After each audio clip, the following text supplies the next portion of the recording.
ang punong-puno na ng ating mga kababayan.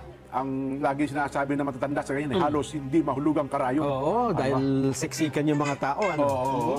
Ay, nako. So, yan po. At patuloy pa po ang pagdagsa ng mga tao mula sa iba't ibang mga lugar. At ang pangunahing lokasyon nga po ay ang Quirino Grandstand. Yes, at bukod po sa Quirino Grandstand, sa kabuuan, meron pong 13 lugar sa buong bansa kung saan ay sinasagawa po ngayon ang National Rally for Peace. Sentro nga po ng aktibidad, ang Quirino Grandstand dyan po sa Maynila, kung saan nakabantay naman doon si Mar Gabriel para ibigay sa atin ang sitwasyon tungkol sa seguridad. At ihahatid naman sa atin ni Eden Santos ang mga pangyayari sa likod ng mga aktibidad sa Quirino Grandstand, pati na rin ang mga mahalagang anunsyo kaugnay po ng rally. At mula pa rin po sa Quirino Grandstand, nandun din si Mean Corbera. Kukumustahin naman niya ang ating mga kababayan na maaga pa lang ay nandun na po't nag-aabang sa gaganaping rally. Bukod dyan sa Quirino Grandstand, si Erlo Bringas ay nakatutok po naman sa rally dyan sa Quirino Stadium sa Bantay, Ilocos Sur. At sa Cebu City, nandun po naman si Mark De La Rosa sa South Road Properties. Sa Rizal Park naman sa San Pedro Square, Davao City, nandun po si Madeline Villar Moratillo. At nakabantay naman po sa Pagadian City proper sa Zamboanga del Sur, si Ellie Domabo. At nariyan naman sa bahagi po ng Butuan City Sports Complex sa Butuan, Agusan del Norte, si Cecil Galiarga. Habang nasa Plaza Divisoria, dyan po sa Cagayan de Oro City, Misamis Oriental, si Heidi Roa. Sa Visayas Region po naman, nasa Ormoc City Plaza, si Kimberly Orbuda. At para ihatid ang latest sa Capitol Park and Lagoon, doon po sa Bacolod City, Negros Occidental, naroon naman nakabantay si Christine Semeliano. Ganon din po sa New Freedom Grandstand, dyan naman sa Iloilo City. Nakabantay ang ating correspondent na si Eileen Palawan. At sa iba't ibang panig pa po ng Luzon, nariyan ho sa Ilagan City Sports Complex. Ito po sa probinsya ng Isabela, si Erwin Temperante. At habang nasa Wangan Park naman sa Legazpi City, sa Albay, si Donna Canyeva. Samantalang sa Vicente Park, ito po sa Puerto Princesa City, Palawan, nandun po ang ating correspondent na si Ann Ramos. Ayan, at sa puntong ito, kumustahin natin ang mga kababayan nating nandun po sa Quirino Grandstand. Makakasama po natin si Weng de la Fuente at si Wedge Kudyaman. Weng at Wedge, kumusta kayo dyan?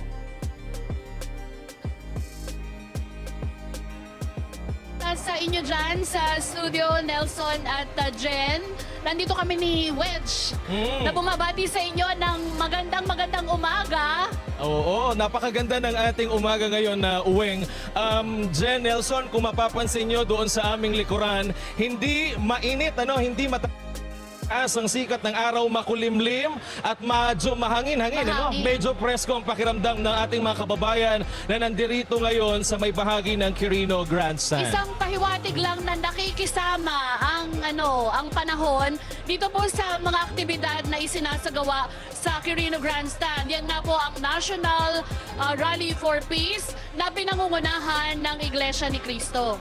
At Uweng, mula kaninang bandang bago mag-alas 9 ng umaga, may mga ilang performances na rin na napanood, napakinggan at nagbigay ng kaunting entertainment dito sa ating mga kababayan na mula pa kahapon ng hapon Uweng, isa-isa nang nagdatingan dito sa may bahagi ng Quirino Grandstand. Umulan, umaraw, ready sila at masayang-masaya sila sa pagpunta rito. At paalala din po sa mga kababayan natin na kung meron man po sa inyo na makakaramdam ng discomfort o kaya mahihilo o kaya ay may mararamdaman kayo sa inyong kalusugan, mayroon pong mga medical station na nasa paligid ng Quirino Grandstand na pangungunahan po ng mga taga-Christian Medical Dental and Paramedics Society at din ng mga manggagamot, nurses at mga medical worker ng New Era General Hospital. At bukod dyan, Weng, ito rin yung paalala ho sa lahat ng ating mga kababayang nandirito ngayon sa Quirino Grandstand. Huwag ho nating iiwang makalat ang venue. Kaninang umaga, meron ng 2 truck ng basura na nag-iikot sa buong bahagi ng Luneta Park ng Quirino Grandstand para ho mangolekta ng mga basura.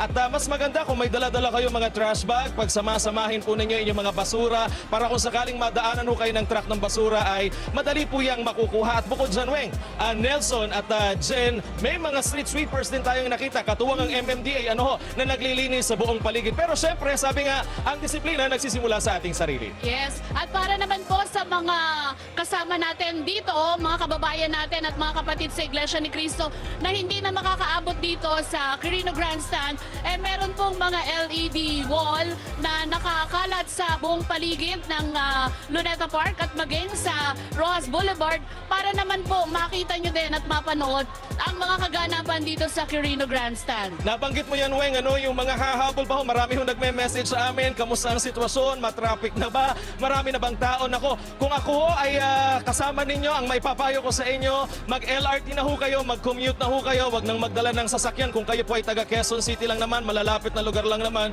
sapagkat medyo maiipit ho kayo ng traffic at mahirap po maghanap ng mapaparkingan. Pero malaking tulong po yan kasi parang bonding na rin ng inyong pamilya, gaya ng mga nakapanayam natin, Weng, pamilya sila, magkakaibigan silang nagpuntahan dito at namamasyal kahit pa paano, sabay-sabay kumain, bonding ng kanilang pamilya. At saka, Wedge, meron ding mga marshal na maggagabay doon sa mga kababayan natin at mga kapatid sa Iglesia ni Cristo na pupunta pa lang at naglalakbay dito po patungo sa Quirino Grandstand.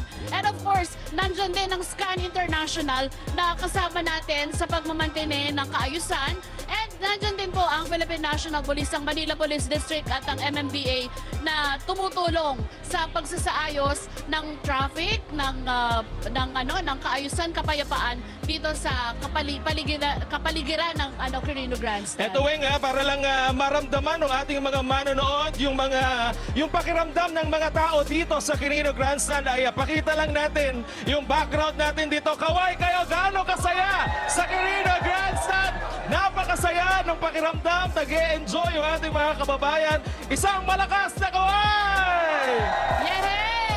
Yehey! Di ba, Weng? Oo, at yung programa po natin ngayon, ang siya pong napapanood dito po sa Quirino Grandstand. So, ayan, lahat po sila ay gustong bumate.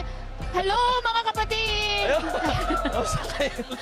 So, may mga bawat bahagi nitong harap ng Quirino Grandstand, may mga section kung saan lugar sila nanggaling, ay doon naman sila pupwesto. Tama. Kaya yung mga magkakasama, hindi sila magkakahiwa-hiwalay. At Weng, baka yung mga kababayan natin tinatawag ng kalikasan, huwag ho kayong mag-alala.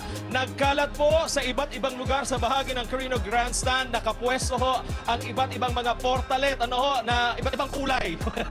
Maraming portalet na nakakalat ho dito sa may bahagi ng Quirino Grandstand ng Luneta Park, kaya wala hong magiging problema. Magbaon lang po kayo ng sarili nyong tissue at mga wipes para mas masiguro ninyo yung kalinisan. And of course, lagi po natin tatandaan, meron pang mga programa na susunod mamaya. Kaya ito pong napapanood ninyo ay panimula lamang para sa buong araw ng National Rally for Peace.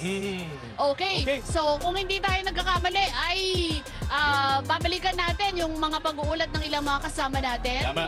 At yung mga kasama mula sa iba't ibang mga live points. May mga gusto humabol. Kaway muna kayo. Kaway lahat. muna. Kaway. Yan, ikot natin.